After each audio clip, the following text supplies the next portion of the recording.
नमस्कार, आप देख रहे हैं एनडीटीवी राजस्थान। मैं हूं मनीष शर्मा। आपको सीधा फिर से चूरू लिए चलते हैं, जहां प्राइम मिनिस्टर नरेंद्र मोदी का जनसभा को संबोधन जारी है। करती है और देवेंद्र भी गरीबी की परवाह किए बिना जी जान से जुट करके भारत का सम्मान बढ़ाया है। देवेंद्र को टिकट देने के पीछे मोदी का मकसद यही था कि जो गरीब मां का बेटा होता है उसके सपने भी पूरे होने चाहिए। मोदी का देवेंद्र को टिकट देने का मकसद यही था कि मेरे देश के जो खिलाड़ी हैं, पूरे हिंदुस्तान के खेल जगत के बेटे बेटियां हैं, उनको प्रोत्साहन मिले कि आपका खेल का कार्यकाल ये देश कभी भूलने वाला नहीं है और उसका सिंबल ये हमारा देवेंद्र है। और इसलिए मैं चूरू वासियों से विशेष रूप से ऐसा गरीबी से ही लड़ा, ऐसा नहीं, दुनिया में जाकर के देश का डंका बजाया।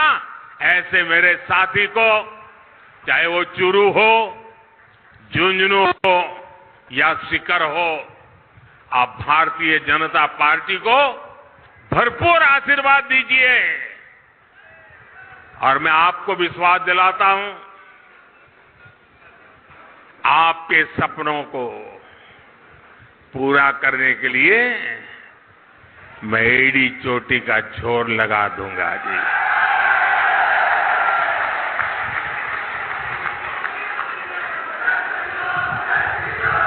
गर्मी कितनी क्यों न हो, मतदान पूरा होगा कि गर्मी के कारण मतदान कम होगा, ऐसा नहीं होगा ना। घर घर जाएंगे, माताओं बहनों को मेरी बात बताएंगे, चुनाव जीतने के लिए मतदान करेंगे। अच्छा, मेरा एक और काम करेंगे, मेरा पर्सनल काम है, करेंगे। घर घर जाकर कहना कि हमारे मोदी जी चूरू आए थे और मोदी जी ने आपको प्रणाम भेजा है। मेरा प्रणाम पहुंचा देंगे। मैं यहां भाजपा के सभी वरिष्ठ नेताओं को भी सार्वजनिक रूप से प्रार्थना करता हूं। सार्वजनिक रूप से कभी कभी करना पड़ता है।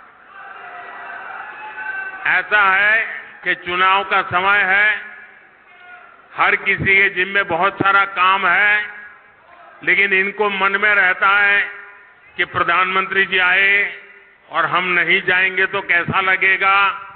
मेरी आप कार्यकर्ताओं से विनती है कि आप बिल्कुल मेरी चिंता छोड़ दीजिए। सभी कार्यक्रमों में वरिष्ठ लोगों को दौड़ने की जरूरत नहीं है। कोई छोटा कार्यकर्ता भी रहेगा तो मोदी भी छोटा है, छोटे के बगल में बैठ जाएगा। आप कृपा करके सभी कार्यक्रमों के लिए मत दौड़िए। मेरे साथ बोलिए, भारत माता की, भारत माता की, भारत माता की।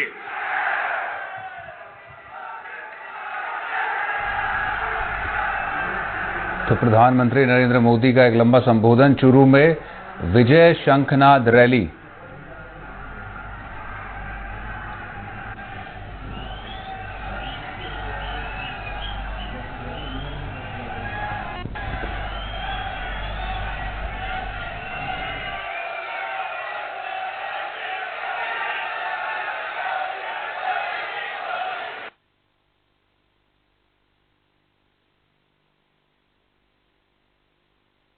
कि दिल्ली से नरेंद्र चूरू में देवेंद्र के लिए वोट मांगने आया है, और जब नरेंद्र देवेंद्र के लिए मांगता है तो जनता का आशीर्वाद मिलता है। एक बड़ी जनसभा थी प्राइम मिनिस्टर की। चूरू एक खास नाता प्राइम मिनिस्टर से रहा है और चुनाव को लेकर भी कह सकते हैं कि बड़ा संयोग है प्राइम मिनिस्टर के साथ में, क्योंकि 2019 26 फरवरी का वो दिन जब यहीं से बालाकोट स्ट्राइक 26 फरवरी की तड़के हुई, उसके बाद जो रैली हुई थी वो चूरू में ही हुई थी। उन्होंने यहीं से कहा था कि मिट्टी की सौगंध देश नहीं झुकने दूंगा। और आज फिर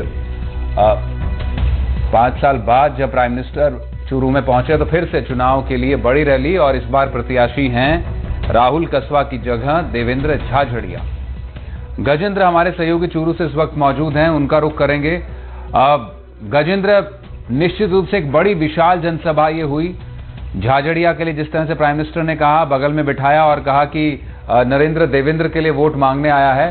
कैसा माहौल था आसपास लोगों को लेकर, क्योंकि कहा यह जा रहा है कि बीजेपी के प्रत्याशी जो पहले थे वो कांग्रेस के पाले में, देवेंद्र की कमजोर स्थिति हो सकती है, लेकिन नरेंद्र अब यहां पहुंचे हैं। क्या माहौल आपको देखने को मिला सियासी तौर पर? बिल्कुल मनीष, आपने सही कहा कि नरेंद्र है वो यहाँ पर चूरू में देवेंद्र के लिए पहुंचे, और चूरू है वो आसान नहीं है बीजेपी के लिए। यहाँ पर जो राहुल कसवा है वो मजबूत उम्मीदवार है, पहले भी 2 बार यहाँ पर सांसद रह चुके हैं, 33 साल की उनकी राजनीतिक विरासत है। तो ऐसे में चूरू के अंदर तो कांग्रेस से भाजपा को कड़ी चुनौती मिल रही है। तो ऐसे में आज प्रधानमंत्री स्वयं चूरू आए हैं और खुद ने कमान संभाले, और चूरू की धरती पर जमकर यहाँ पर प्रधानमंत्री मोदी वो गरजते हुए नजर आए। इंडिया अलायंस के ऊपर भी उन्होंने तगड़ा हमला बोला। इसके अलावा जो प्रदेश में नई भाजपा सरकार बनी है, भजनलाल सरकार बनी है, उसके द्वारा जो काम किए गए उन पर भी आज प्रधानमंत्री मोदी बोलते हुए नजर आए। इसके अलावा जो पड़ोसी देश है उनके ऊपर भी प्रधानमंत्री मोदी ने यहाँ पर चुनावी सभा के अंदर जमकर हमला बोला। आपने देखा होगा कि प्रधानमंत्री मोदी पिछली दफा जब लोकसभा चुनाव थे 2019 में, तो यहाँ पर 26 फरवरी को प्रधानमंत्री मोदी आए थे। उससे एक दिन पहले प्रधानमंत्री यहाँ पर भारत में सर्जिकल स्ट्राइक है वो पाकिस्तान की थी, तो उस दिन को भी आज प्रधानमंत्री मोदी ने यहाँ पर याद किया। और उन्होंने कहा कि जब मैं पिछली दफा आया था तो वो पल भी मेरे को याद आ रहे हैं। मैंने कहा था कि सौगंध मुझे इस मिट्टी की, मैं देश नहीं रुकने दूंगा, मैं देश नहीं रुकने दूंगा। तो उस बात को भी प्रधानमंत्री मोदी ने याद किया, और जबकर यहाँ पर आज प्रधानमंत्री मोदी है वो गरजते हुए नजर आए। उन्होंने न सिर्फ चूरू बल्कि पड़ोसी जिला झुंझुनू और सीकर के ऊपर भी उन्होंने कहा कि यहाँ पर भी भाजपा को बड़ी संख्या में वोट कर यहाँ पर विजय श्री है वो भाजपा को दिलाए। जी मनीष। गजेंद्र, आपके आसपास लोग भी मौजूद हैं, निश्चित रूप से रैली से आ रहे होंगे, जरा बात कीजिए, क्या बात इनको इस बार नई लगी प्रधानमंत्री नरेंद्र मोदी के संबोधन से, और जो खासतौर पर सीमा इलाकों का जिक्र किया, चूरू क्योंकि अपने आप में शेखावटी में ऐसी जगह है जहां से काफी सेना के जवान निकलते हैं और देश की सेवा करते हैं, उसी लिए प्रधानमंत्री ने उस बात का जिक्र किया। जरा लोगों से बात कीजिए और रिएक्शन जानने की कोशिश कीजिए।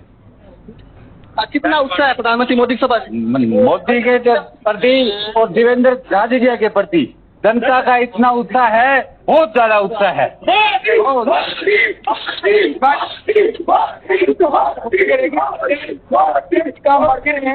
संविधान संशोधन के वो सारे काम इस बार मोदी सरकार 400 पार करके और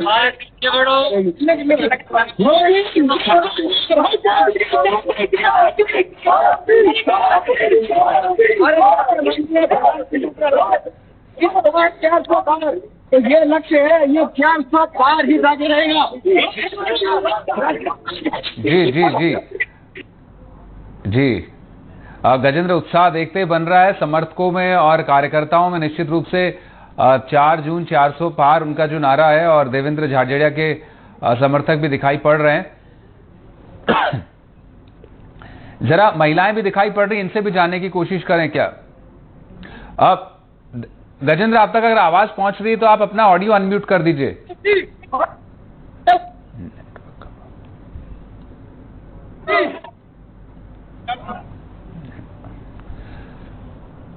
जी जी गजेंद्र, अगर आप तक आवाज पहुंच रही है और अगर ऑडियो म्यूट है तो कृपया उसको अनम्यूट कर दीजिएगा।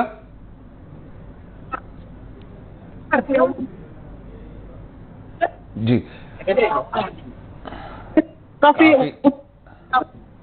जी अब थोड़ी नेटवर्क में दिक्कत लग रही है। गजेंद्र, आपसे दोबारा संपर्क करेंगे। निश्चित रूप से जन सैलाब आप जो दिखा रहे हैं, ये तस्वीरें आप दिखाते रहिए, जिस तरह से युवा, महिलाएं और बालिकाएं भी इस रैली में देखी गई, बुजुर्ग भी देखे जा रहे हैं। और प्राइम